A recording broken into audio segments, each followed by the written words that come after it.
Hi hello welcome to Khyati connects. ఈరోజు మరో interesting and most impact టాపిక్తో మీ ముందుకు వచ్చాను. హైదరాబాద్ అంటే ఎవరికి ఇష్టం ఉండదు చెప్పండి?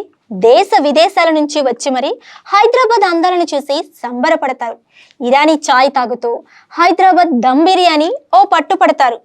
ఐటీ హబ్, సేఫ్టీ సిటీ అని పిలుచుకునే మన హైదరాబాద్కి ఇప్పుడు ఏమైంది? ఈ మధ్య కాలంలో హైదరాబాద్లో తిరగాలంటేనే కామన్ మ్యాన్ భయపడే పరిస్థితి ఎందుకు వచ్చింది? వీకెండ్ వస్తే చాలు కాస్త రిలాక్స్ అవ్వడానికి ఫ్యామిలీతో కలిసి పక్కనే ఉన్న మల్టీప్లెక్స్ లేదా మాల్కి వెళ్ళాలంటే 100 సార్లు ఆలోచించాల్సిన పరిస్థితి ఎందుకు వచ్చింది?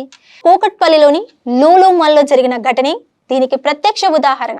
ఇద్దరు వ్యక్తుల మధ్య గొడవ జరిగితే ఏకంగా గన్ బయటకు తీసి బెదిరించారు.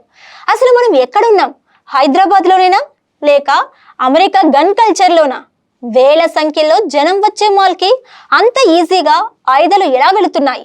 సెక్యూరిటీ ఏజెన్సీలు నిఘా అంతా ఉత్తదేనా? ఇవాల్టి అనాలిసిస్లో మాట్లాడుకుందాం.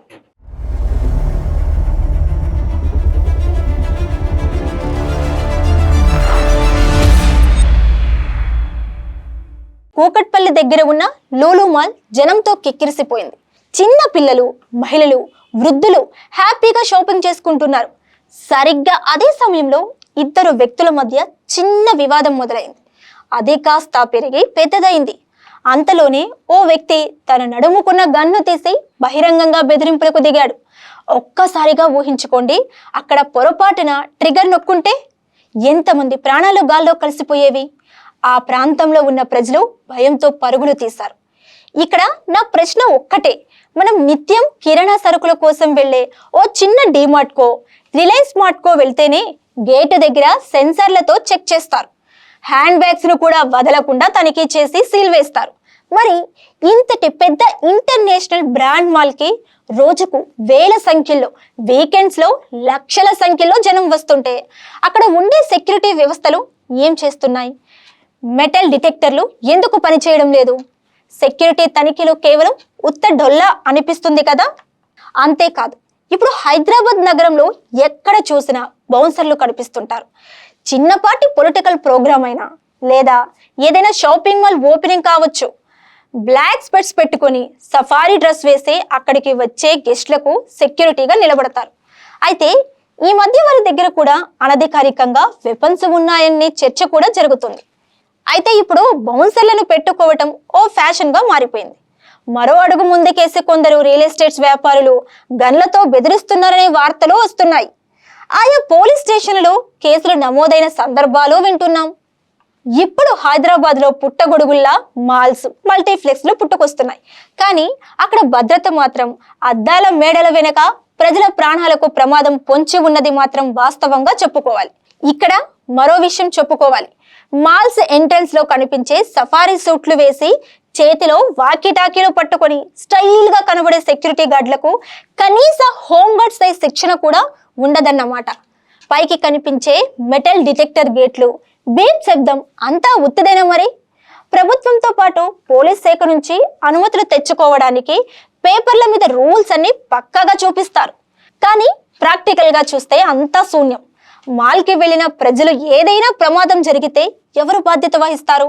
యాజమాన్యమా లేక ఆ థర్డ్ పార్టీ సెక్యూరిటీ ఏజెన్సీలా? అసలు షాపింగ్ మాల్స్ లేదా మల్టీప్లెక్స్లలో భద్రత సిబ్బందిపై నిఘా ఉండాల్సిన బాధ్యత ఎవరిది? ఎందుకు ఇంత నిర్లక్ష్యం జరుగుతుంది? చట్టంలోని నిబంధనలను పరిశీలిస్తే ఏదైనా కమర్షియల్ కాంప్లెక్స్ లోకి వందల సంఖ్యలో ప్రజలు వస్తున్నప్పుడు అంతర్గత భద్రత పూర్తి బాధ్యత ఆయా మాల్ యాజమాన్యానికే ఉంటుంది. Private security agency regulation act ప్రకారం లైసెన్స్ ఉన్న ఏజెన్సీలనే నియమించడంతో పాటు సిబ్బంది కూడా తగిన శిక్షణ ఇవ్వాల్సి ఉంటుంది. స్థానిక పోలీసులతో పాటు ఫైర్ డిపార్ట్మెంట్ అప్పుడప్పుడు మాక్ డ్రిల్స్ నిర్వహించి భద్రతను పర్యవేక్షించాల్సి ఉంటుంది. కానీ దురదృష్టవశాత్తు మన దగ్గర ఏదైనా ప్రమాదం జరిగి ప్రాణాలు పోయాక గానీ అధికార యంత్రాంగం మేల్కొనే పరిస్థితి కనిపించదు. గతంలో దిల్సుఖ్ నగర్ బాంబు పేలుళ్ల సమయంలో మాల్స్, థియేటర్ల దగ్గర భద్రతను కట్టుదిట్టం చేయాలని, నిబంధనలు అమలు చేయాల్సిందేనని చెప్పిన అధికారుల ఆదేశాలు మాటలుగానే మిగిలిపోయాయి అనిపిస్తుంది. ఎందుకంటే నిన్నటి లూలు మాల్ ఘటనలో కేవలం ఇద్దరి గొడవే కావచ్చు, కానీ అదే గన్తో సైకో కిల్లరో లేదా ఉగ్రవాద మూలాలు ఉన్నవాడో లోపలికి వస్తే పరిస్థితి ఏంటి? భద్రతా సంస్థల నిఘా లోపం వల్ల యావత్ హైదరాబాద్ నగరం ముప్పులో పడినట్లే కదా. గ్లోబల్ సిటీ అంటే కేవలం మెట్రో రైళ్లు, ఫ్లైఓవర్లు మాత్రమే కాదు, కామన్ పీపుల్ కి కల్పించే కనీస భద్రత అత్యంత కీలకమని భావించాలి. అంతేకాదు, అద్దాల మేడలతో ఆకర్షించే ఈ మాల్స్ కి వెళ్లే మన ప్రాణాలకు గ్యారంటీ లేదనే భయం ఇవ్వటంతో పాటు భరోసా కల్పించాల్సిన అవసరం ఉంది. ఇప్పటికైనా సైబరాబాద్, హైదరాబాద్, మల్కజ్గిరి, కొత్తగా ఏర్పడిన ఫ్యూచర్ సిటీ పోలీస్ కమిషనరేట్లు మేల్కోవాలి. నగరంలోని అన్ని మాల్స్ పై తక్షణమే సర్ప్రైజ్ తనిఖీలు చేయాలి. మెటల్ డిటెక్టర్లు పనిచేయని, భద్రతా లోపాలున్న మాల్స్ లైసెన్స్లను రద్దు చేయాలి. కేవలం సఫారీ డ్రెస్సులు వేసి షో చేయడం కాదు, నిశితమైన తనిఖీలు జరిగేలా చూడాలి. లూలు మాల్ సంఘటన ఒక హెచ్చరిక మాత్రమే. ఈ హెచ్చరికను నిర్లక్ష్యం చేస్తే మున్ముందు భారీ మూల్యం చెల్లించుకోవాల్సి వస్తుంది. ప్రజలు కూడా మాల్స్ కి వెళ్ళినప్పుడు అక్కడ సెక్యూరిటీ తనిఖీలు సరిగ్గా జరగకపోతే నిలదీయాల్సిన అవసరం ఉంది. పోలీసులకు ఫిర్యాదు చేయాలి. ఎందుకంటే ప్రాణం మనది, బాధ్యత కూడా మనదే. మరో ఇంట్రెస్టింగ్ అండ్ సెన్సేషనల్ టాపిక్ తో మళ్ళీ కలుద్దాం. చూస్తూనే ఉండండి. నేను మీ సిరి, సైనింగ్ ఆఫ్ యూ.